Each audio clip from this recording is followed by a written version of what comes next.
मित्रों नमस्कार। शिव शिवा ज्योतिष एवं प्राच्य विद्या अनुसंधान केंद्र में आपका स्वागत है।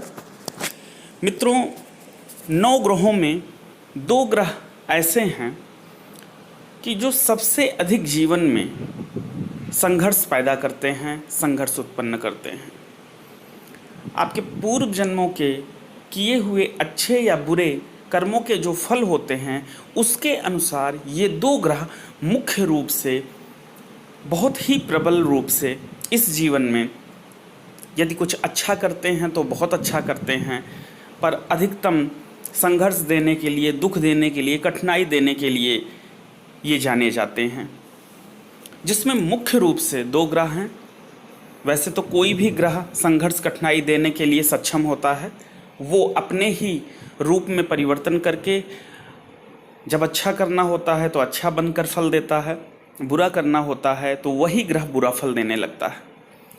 लेकिन उनमें शनि और राहु, ये 2 ग्रह विशेष रूप से दुख देने के लिए, कष्ट देने के लिए, संघर्ष देने के लिए जाने जाते हैं, क्योंकि इनको स्वभाव से इसी कार्य के लिए प्रकृति ने जन्म दे रखा है।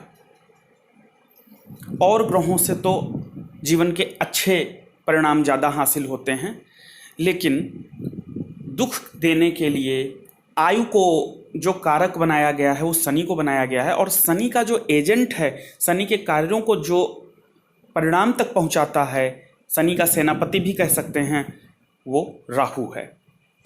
तो मित्रों, राहु पर आज हम चर्चा करेंगे। राहु ग्रह कैसा भी अवस्था में कुंडली में आ जाए, अपना हर कार्य बिना संघर्ष के ये नहीं पूर्ण करता है। कैसा भी कार्य हो, ये संघर्ष अवश्य कराएगा। यदि अच्छा राहु भी कुंडली में होता है तो भी वह कार्य संघर्ष करा करके ही ये देता है। और कहीं अगर बुरा राहु आ जाता है तो फिर जीवन में बहुत ही विपत्तियां आती हैं, बहुत सारे दुख आते हैं, बड़ी बड़ी असाध्य बीमारियां जन्म ले लेती हैं। जितने भी देश दुनिया में बड़े दंगे होते हैं, बड़ी बीमारियां फैलती हैं, या जीवन में जो भी बड़ी उथल पुथल होती है, या दुख का जो अंत नहीं हो पा रहा होता है, उसमें इन्हीं 2 ग्रहों का मुख्य रूप से हाथ होता है। उसमें भी चूंकि राहु छाया है, ये दिखाई नहीं पड़ती है, ये रूप बदलने में माहिर है, इसलिए राहु को ही शनि आगे करके अपने ये सारे कार्य करवाता है। मित्रों, आज हम जानेंगे कि क्या राहु किसी की कुंडली में यदि खराब हो जाए या राहु की दशाएं चल रही हों तो उससे कैसे बचा जाए। क्या कोई ऐसा साधारण आसान उपाय है जो हर कोई कर सके? तो निश्चित ही शास्त्र में विभिन्न प्रकार के उपाय दिए हुए हैं। उन उपायों में आज एक छोटा साधारण उपाय बता रहे हैं जो बहुत ही आसान है, बहुत कारगर उपाय है। हर किसी के जीवन में ये उपाय आसानी से किया जा सकता है।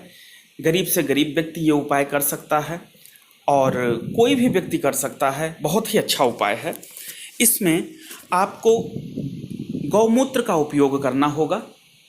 कैसी भी राहु की बड़ी से बड़ी पीड़ा चल रही हो, गौमूत्र का सेवन करने से शरीर के अंदर राहु से संबंधित कोई भी रोग, बीमारी, परेशानी होती है तो उसका शमन होता है।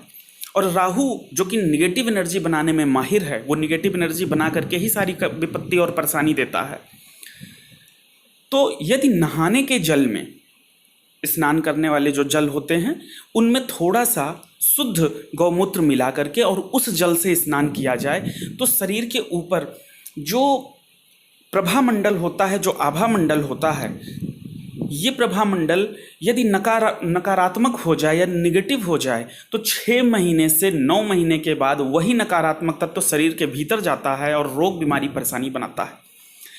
यदि जल में, स्नान के जल में शुद्ध गौमूत्र मिलाकर उससे स्नान किया जाए तो पूरी तरीके से आपका प्रभामंडल साफ हो जाता है, आपकी निगेटिविटी पूरी तरह खत्म हो जाती है और राहु को कोई बड़ी विपत्ति देने का मौका ही नहीं मिलता है। इसीलिए हमारे यहाँ पहले के ज़माने में गौमूत्र का बहुत उपयोग किया जाता था। घरों में गाय से के गोबर को लीपा जाता था। मित्रों, ये एक छोटा सा उपाय है, करके देखिए, बहुत अच्छा परिणाम मिलेगा। लंबे समय तक करके देखिए, कैसी भी परेशानी होगी निश्चित तौर पर दूर होगी। ये अनुभूत प्रयोग है। आज के लिए इतना ही। आगे फिर किसी नए विषय पर चर्चा करेंगे। तब तक के लिए जय महादेव।